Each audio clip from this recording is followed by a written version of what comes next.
Here's what this has come to. In the next 48 hours, this 2,400 and some page bill is going to pass the United States Senate. But how did we get there? Was it done the way things are usually done in this body? Not at all. One party has been able to gather 60 votes to vote for this. Not one person from the other party is going to vote for it. Now, how did they get those 60 votes? Did they get it by arguing this out?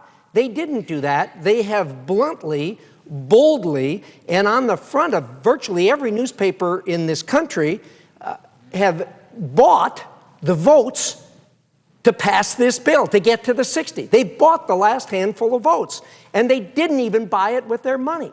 They bought it with the American people's money. Now, that is wrong. The explanation I heard from the majority leader the other day is, well, that's the way this is done. Well, that may be the way this is done in banana republics. That may be the way this is done in third world countries, but this is America. American people are outraged over this. The other party ought to be outraged over this. I heard one member quoted as saying, well, I was too stupid to get any money for my state in there. I heard the minority leader saying, well, you're not doing your job if you don't have something in there for you. Where's the outrage from the other side? Not only about the process itself, but how they're getting snookered by some other members of their party. Where is the outrage? The American... I've watched the debate from the other side, and I've seen members come down here and say, the American people want this. Well, are they living in a cave? Sure, there's a handful of American people that want this, but let me tell you who doesn't. The United States Conference of Bishops don't want this.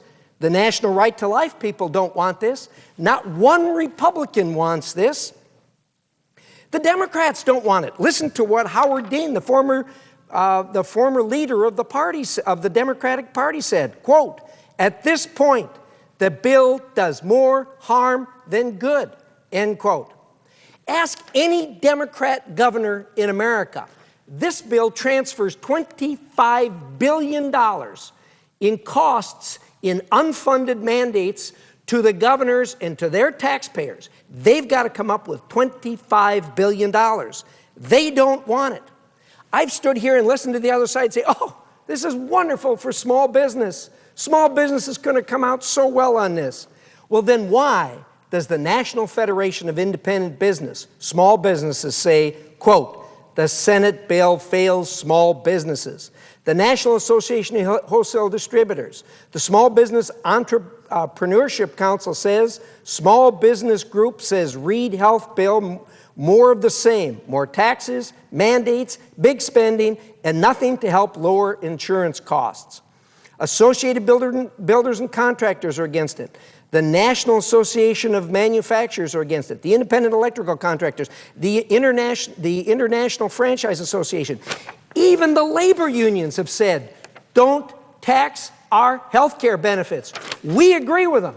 We're on the side of the labor unions. We shouldn't be taxing health care benefits. But set all that stuff aside. These are all people that have an axe to grind. The American people do not want this bill. These people that are coming out here that's saying the American people want this, I don't know whether they're not reading the newspapers, whether they're not listening to their own emails at their office. Quinnipiac poll says, that was out this morning, Tuesday through Sunday, 36% of the American public support the health care spending bill. 36%. 53% oppose. That's an 18% difference. Gallup says 61% of American people don't want this. Stop coming out here and saying the American people want this. The American people don't want this. You want it, but the American people don't want it. Leaders in your own party don't want it. The labor unions don't want it. Nobody wants this thing, and most of all, small business doesn't want this. You know, I've listened to anecdote after anecdote after anecdote from the other side, and there are some very touching stories, and everybody over here is empathetic with that. But you don't legislate using anecdotes, because you're only hearing one side of the story. You're not hearing all of the facts that have to do with those anecdotes, and to then pat this 2,400 and some pages and say, and this will solve that. That is not the way you legislate, and it's certainly not the way you argue a point. I've heard them come out here, the other side come out here, and they pat the bill and say, you know, when we pass this, 94% of American people will have insurance, will be covered by health insurance. You know, in court they say you have to tell the truth, the whole truth, and nothing but the truth, and that's exactly why. You can't pat this and say, well, now 94% of the American people are going to be covered. So somebody listening to that would say, gosh, what a wonderful bill. It's going to cover 94% of the American people. Costs $2.5 trillion. That's fair to cover 94% of the American people, but it doesn't. The bill only adds another 7%.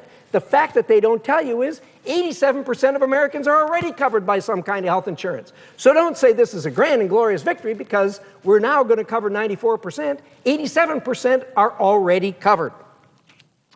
This is gimmickry at its worst. To tax for 4 years without giving any major benefits, giving some minor benefits, but holding off the major benefits until later is plain gimmickry and saying, oh, look how wonderful this is. It's not going to add to the national deficit because we're going to collect taxes for 4 years, and then only then are we going to start the benefits. Well, you know, what do we have here? When all is said and done, you strip it all away, you got $2.5 trillion. 2,400 pages that most people don't understand, higher taxes, higher insurance premiums, and I can give you one fact that is the best reason to vote against this, and that is it cuts $500 billion out of Medicare benefits. If you are a senior watching this, $500 billion of Medicare benefits are going to disappear. I heard the president say, and I heard my friends on the other side say, look, if you like your program, if you like your insurance plan, you're going to be able to keep it. Well, try to tell that to the people that are on Medicare Advantage. It is being stripped. It is being eliminated under this bill. Indeed, if you read the rules and regulations under this bill, the plan that you have won't even exist when it's done. You know, I've heard the other side say, oh, you Republicans are just playing on the fears of the American people. Well, let me tell you something, my friends on the other side. The American people are frightened.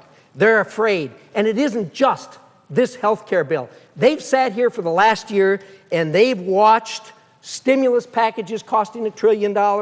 They've watched multi-billion-dollar bailouts. They've seen buyouts. They've seen trillion-dollar deficits running up. They've seen the national debt now run into trillions. And yes, they are afraid. But it isn't us that's doing it to them. It's you that have done it to them. And it's you that have committed the acts that have put the fear into the hearts of the American people. Don't do this. Stop this nonsense. You have the opportunity still to stop this. You can do it. The American people don't want this. Stop the insanity.